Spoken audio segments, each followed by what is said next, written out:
So in the chat I sent you guys is demonstration of something called a cycloid. A cycloid is the curve that gets traced out by a point on the rim of a circle. So as we roll this forward, I need two things. One, to see where that point goes, and two is to hear oohs and ahs in my amazing demonstration. So let's see. Pause the share. All right, can you see the circle here? Can you see it moving a little bit? Is it moving a little bit? Yeah, it is. Okay, good. It's a little delay, but it is moving. All right. All right.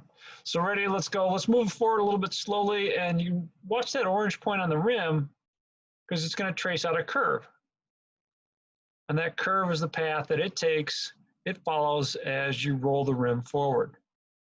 So there's probably a lot of questions that you could ask about the path here. You know, at what point does it reach its highest? At what point is it reaching its largest velocity? How long of a path did it follow to get from one place to the next? Those are all good questions. It's arc length, it's area. So there's a lot of questions with calculus that we haven't addressed yet for parametric equations. We're going to try and take care of that in section 10.2. The first thing we're going to start with is the slope of the tangent line. What measures the slope of the tangent line? Derivative. Derivative. F prime of x. That was one notation for it. Or another notation for it, going back to Leibniz, was dy by dx. And that's a very convenient notation, especially in a case like this, because in a case like this, I can also write it slightly different for our parametric equations. I can write it as dy by dt over dx by dt. And if you look at that, it's almost as if the dt's kind of cancel themselves out. And they, in some sense, do, but this is how you're going to have to calculate derivatives in chapter 10, well, when we're dealing with parametric equations in general. So let's do a few examples. We'll go back to example A. We're kind of resetting because we're in a new section. And in this particular case, let me give you two parametric equations. The first one is x equals t over 7 plus t. The second one is y equals the square root of 7 plus t again, which I might write as 7 plus t to the 1/2, like that. Okay, that looks good. Now, in order to find the slope of the tangent line at some particular point, I'm going to need the ratio of these two derivatives. So let's start by calculating the derivative here, dx by dt. And for that, unfortunately, I'm going to need the quotient rule. Sorry, not much we can do about it. So it's going to be 7 plus t squared, and then 7 plus t times the derivative of the numerator, which is 1, minus the derivative of the numerator times the denominator. So it's going to be 1 again times 7 plus, let's see, derivative of the first times the second, derivative of the second, ask me. Sorry, I'm getting a little mixed up here for a second. Derivative of the numerator times the denominator, and then minus the derivative of the denominator times the numerator. So it's going to be 1 times t. All right, sorry about that. 1 times t. Unfortunately for us, that'll clean up. The t's will cancel. You're just going to be left with 7 over 7 plus t squared, or 7 times 7 plus t to the negative second. Either one of these is fine, but that's what we wanted. Let's also come over here and calculate dy by dt. So dy by dt is going to be 1/2 7 plus t to the negative 1/2 times the derivative of the inside. Derivative of the inside is going to be 1. Okay. Let's see, is there any way I want to clean this up?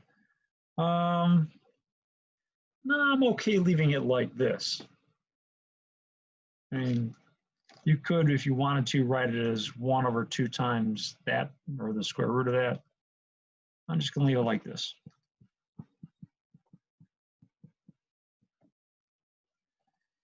In order to find the derivative, then, slope of the tangent lines can be measured by the ratio of these two things. So I'm going to move to another page.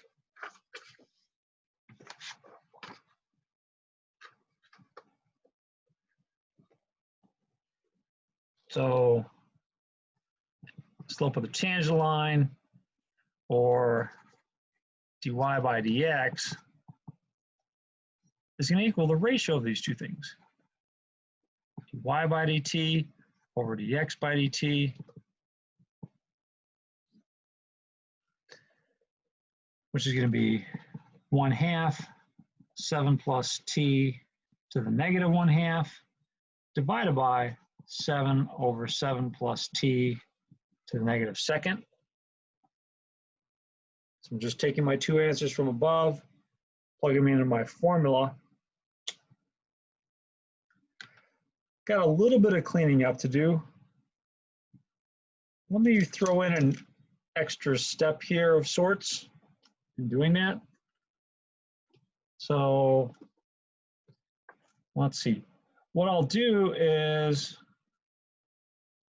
well, what you can do is move these things to the opposite side to make these positive exponents.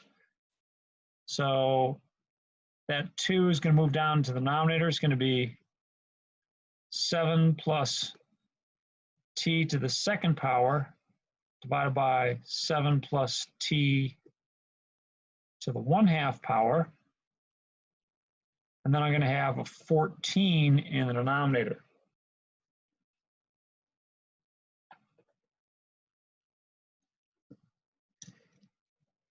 Now, what's nice about writing it this way is that I've got like bases in terms of my binomials. If these two things have the same base, then I can subtract the exponents. 2 minus 1/2, that's going to be 7 plus t to the 3/2 divided by 14.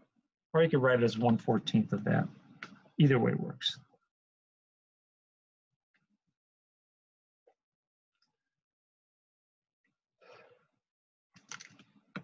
And that's it. I'm afraid we're done.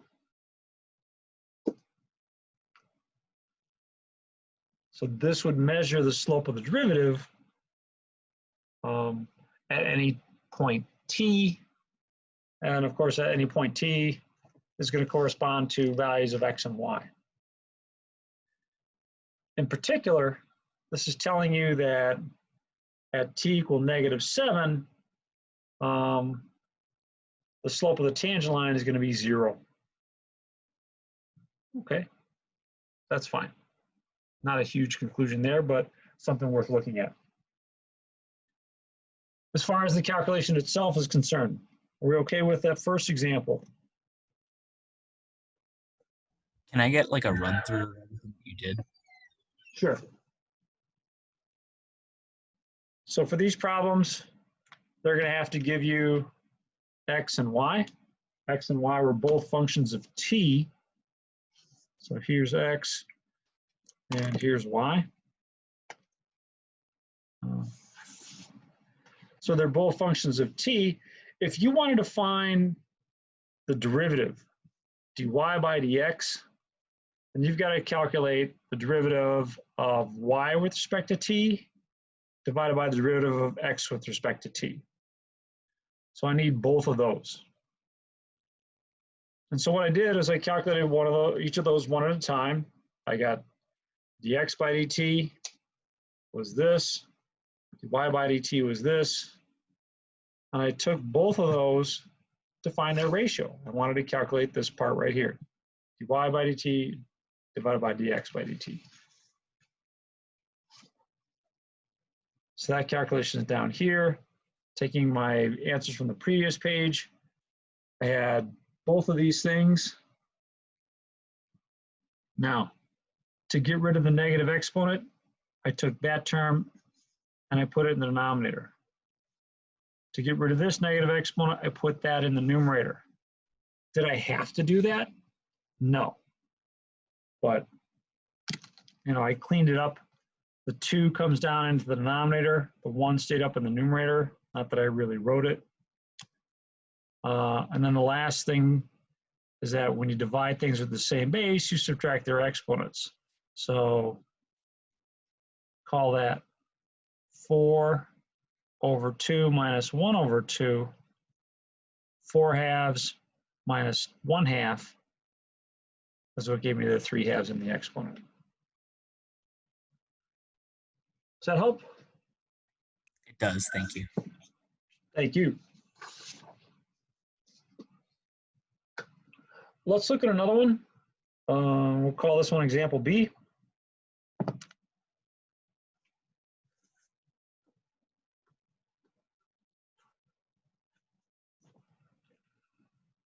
All right, an example B is x equals 9 over t and y equals the square root of t e to the negative t. I believe I've got this one graphed.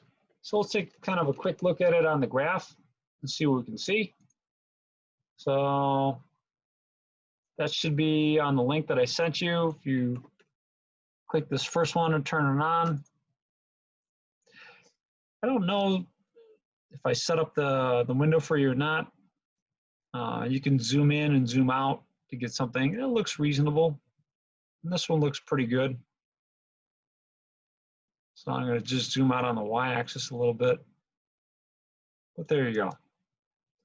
You can notice they have a little glitch in their software because there's a gap here. That gap I don't think really should be there. Well, that's an extent it is. There's kind of a vertical asymptote here. That's because of the x term. All right, let's find the slope of the tangent line. So that's going to mean that we need to calculate dy by dx over, give me dy by dt divided by dx by dt, and tan dy by dt over dx by dt.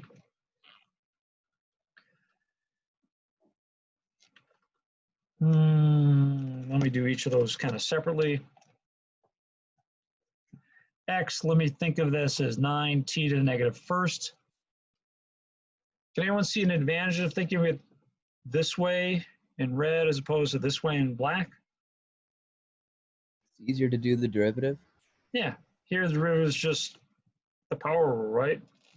All right, so it's going to be dx by dt.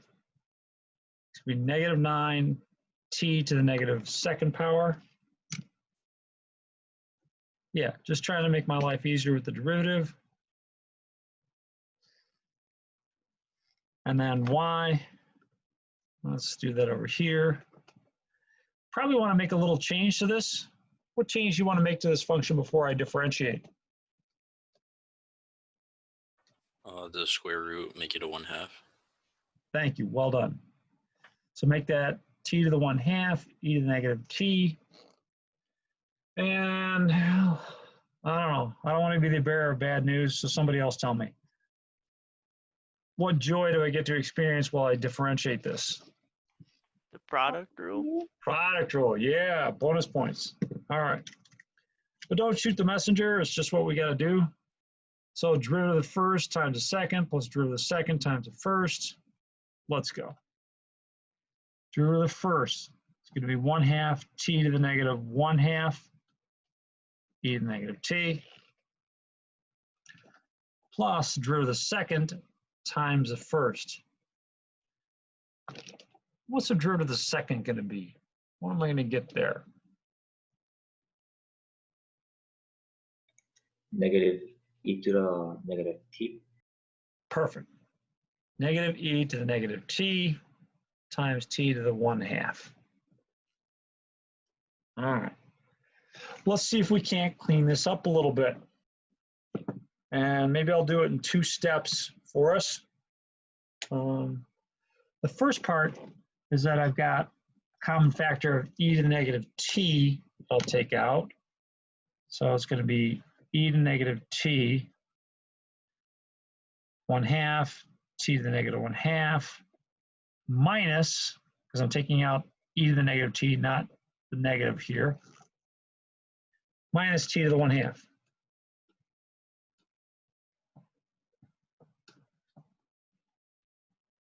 Okay. But there's a little trick that I think I mentioned earlier in the semester, and I certainly mentioned to my Calc 1 students, that'd be helpful here. Factor out the largest negative exponent. And so in this case, that would be t to the negative 1/2.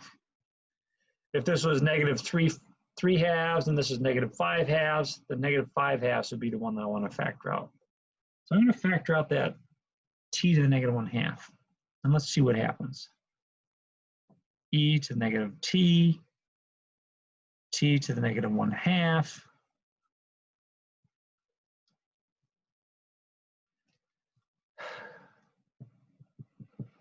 When you factor that out, well, it's going to come out from here altogether. So that's just gone. It's just going to be 1/2 minus. Factoring this out really means dividing by that. Dividing by this means subtracting the exponents. But because it's negative, I'll add a positive 1/2 instead of subtracting 1/2. And this is going to become t to the first power.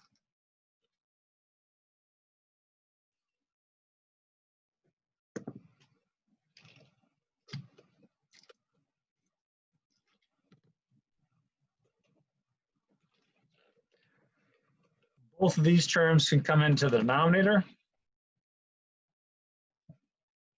And I'm going to get 1/2 minus t over e to the t times t to the 1/2.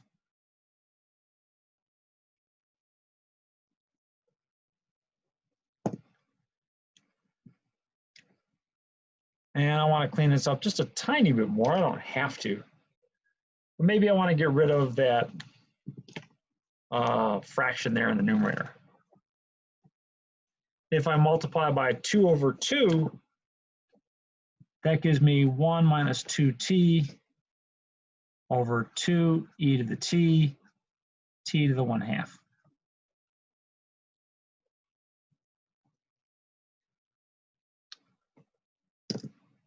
Not as easy as dx by dt, but that's all right. We got through it, just a little bit of messy Calc 1 work there.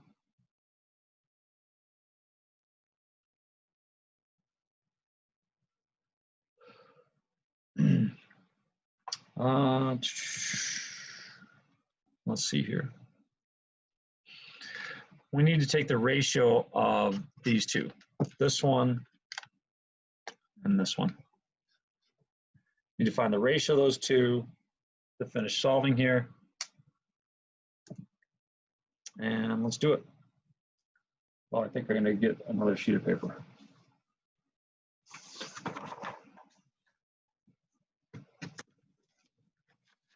I seem to average around 13 sheets a day. Pretty much on track. This is page number 9.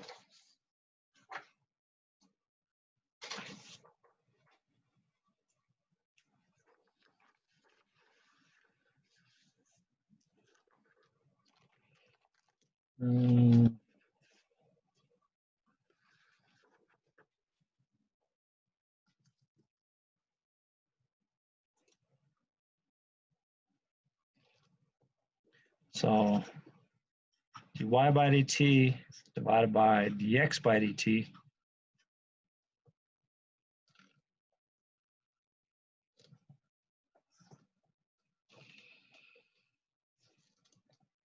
This is going to be this lovely mess from up here. So let's maybe see if we can't get all that together in one shot. So here's my dy by dt divided by dx by dt. So it's going to be 1 minus 2t over t e to the t, or excuse me, 2e to the t, t to the 1/2, divided by 9t to the negative, excuse me, negative 9t to the negative second.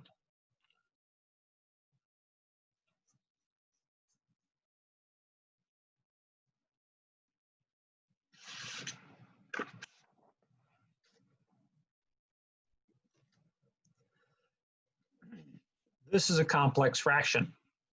It's a little bit messy here. Let me approach it like this.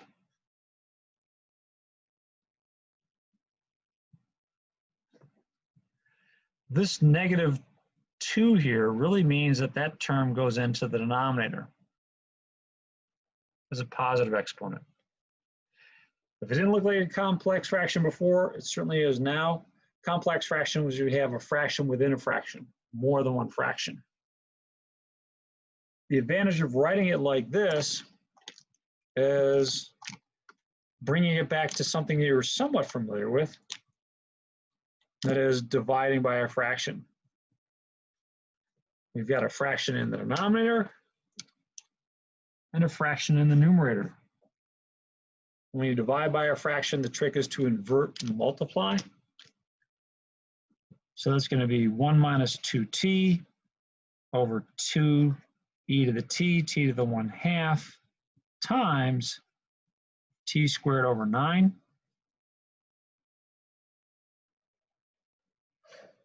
That and that are going to give me 18.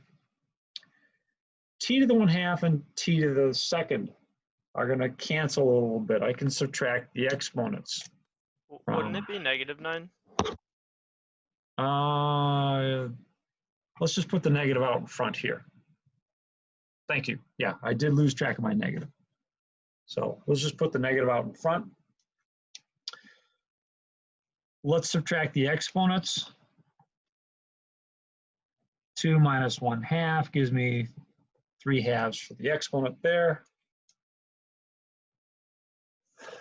And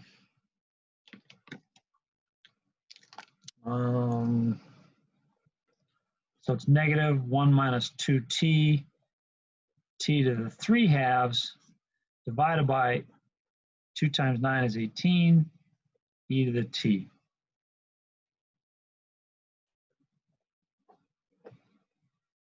If you're bothered by that negative, if you distribute it, it's just going to change the order of those terms. So 2t minus 1, t to the 3/2 over 18, e to the t. So there's your final answer.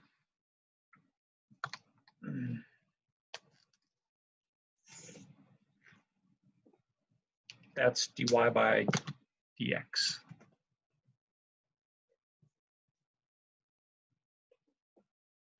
So this tells you the slope of the tangent line at any particular point. Of course, it's in terms of t, but that's okay.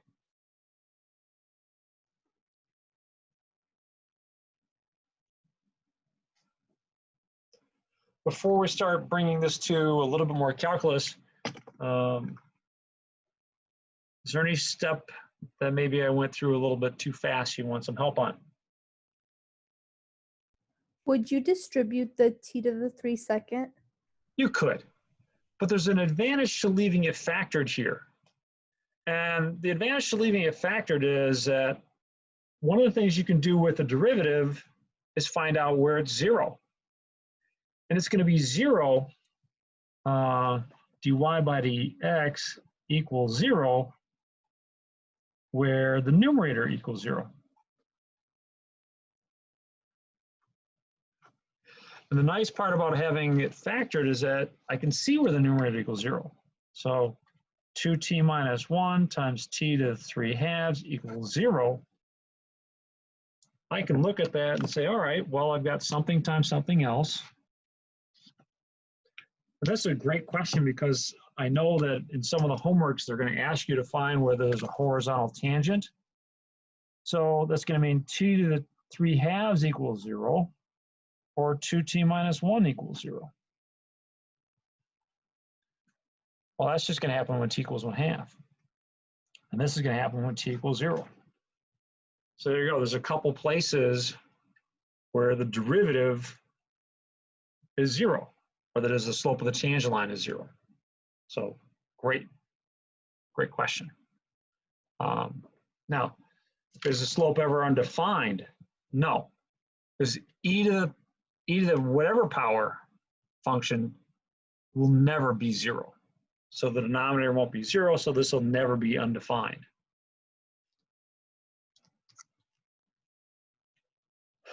Let's look at the graph. Now you might say, well, wait a minute. You know, I thought that this was going to have a slope of 0 at t equal 1/2. And you look at 1/2, and you start thinking like, well, 1/2, 1/2, 1/2. But it's t equal 1/2. T equal 1/2 doesn't necessarily correspond to x equal 1/2. In fact, it doesn't. We've got a definition for that. But if you plug in a value of t equal 1/2 into your function, look where it finds our maximum point at, our point with a tangent line with a slope of 0, right there at t equals 1/2. So nice. The graph matches very nicely our expectations of a horizontal tangent. Okay.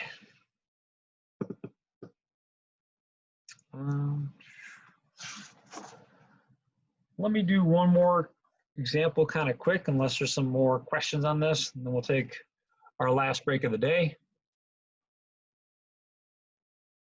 What we'll eventually do before this section's out is also calculate the second derivative. What does the second derivative tell you about the graph of a function?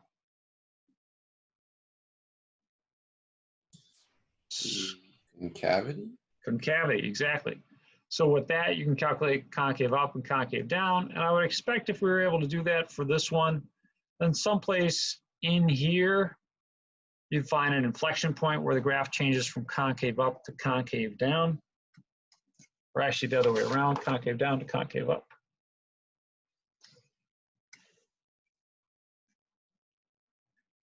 Okay.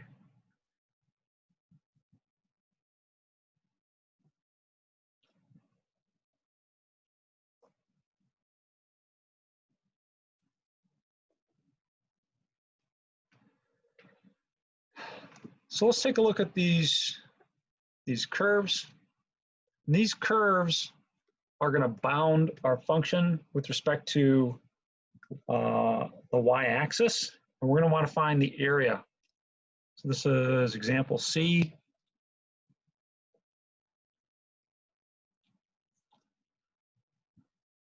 Find the area bound by the above, above curves.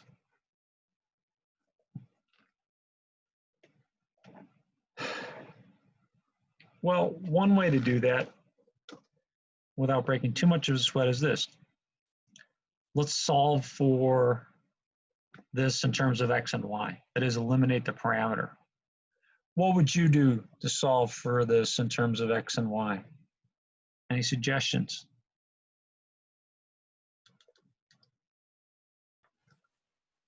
Solve for t. Yeah, solve for t. And the easiest place to solve for t is right here.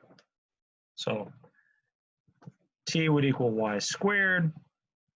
So we get x equals y squared squared again minus 2y squared which would be y to the fourth minus 2y squared. Okay. This is a sideways-ish looking parabola. But here's where you got to keep in mind that this is a parametric function. And the one thing that I know is that when you take the square root of something, you better take the square root of something positive. And when you take the square root of something, in this case, you're going to get something positive. You're only going to get the top part of this graph. If you look at this function, its graph, when you eliminate the parameter, then we'll only end up with the top half of this graph. So let me see. Let's go back. You hit the home key to bring this back to 0 to 10. And there you go. There's our graph.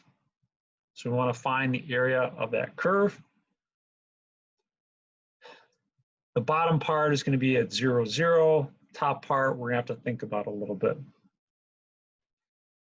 So let's see if we can't work with that.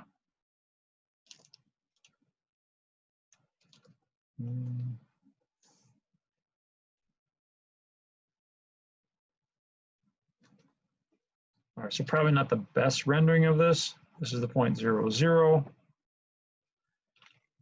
This is some other point. If you wanted to figure out what that point is, and we need to figure that out, that's going to be when the x coordinate is 0.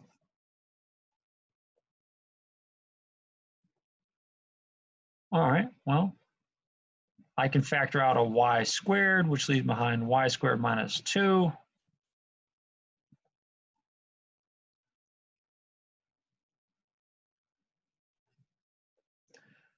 There's two solutions here. Well, there's three solutions, really: 0, square root of 2, and negative square root of 2. We're not going to get that second one or that third one because that's below the x-axis. So we're not going to see that as part of the graph of our parametric function. But we do get this one. So 0 and square root of 2. Unfortunately for us, all we have to do is find the area. We're not working for the volume of a solid rotation. But I am going to draw a slice. How come I drew a dy slice instead of a dx slice?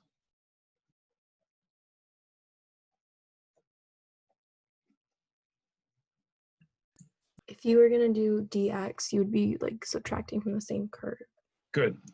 The distance vertically would be a curve to itself. And that would be a real drag to try and have to deal with something like that. So we're going to avoid that. We'll avoid it by taking a dy slice. And I think this is just going to be a straightforward integration. Now, area of one slice is going to be the width times the height. The width is going to be the difference in our coordinates this way. It's going to be this minus this. So let me put general coordinates of x and y up here at this point. This point would have coordinates of 0 and y. So the width here would be 0 minus x. And the height is going to be dy. That dy here is telling me that I'd better put x in terms of y. That's okay. So it's going to be 0 minus y to the fourth minus 2y squared.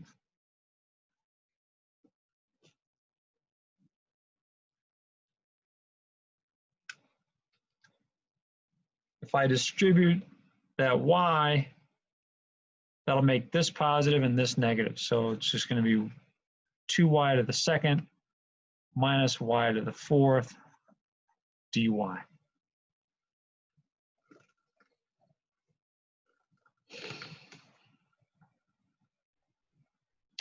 Last but not least, let's integrate this integral from 0 to the square root of 2, 2y to the second minus y to the fourth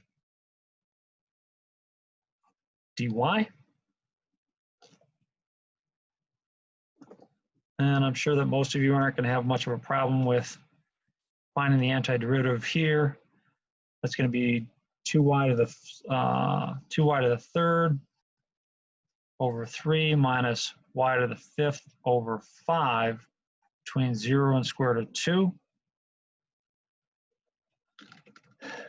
Now I'm going to play a little bit of a game here because I know that odd powers of the square root of 2 don't simplify very nicely, but even powers will. So let me factor out just one of these. I'll factor out a y. And it's going to leave behind 2 thirds y to the second minus y to the fourth over 5 between 0 and square root of 2. And that's going to simplify a lot nicer because when I square the square root of 2, I'll get 2. When I raise the square root of 2 to the fourth power, I'll get 4. So it's just going to be a lot friendlier to simplify from there. But I'm going to have to leave you guys to finish up some of this stuff on your own. It's going to end up as 8 over 15 times the square root of 2 when it's all said and done.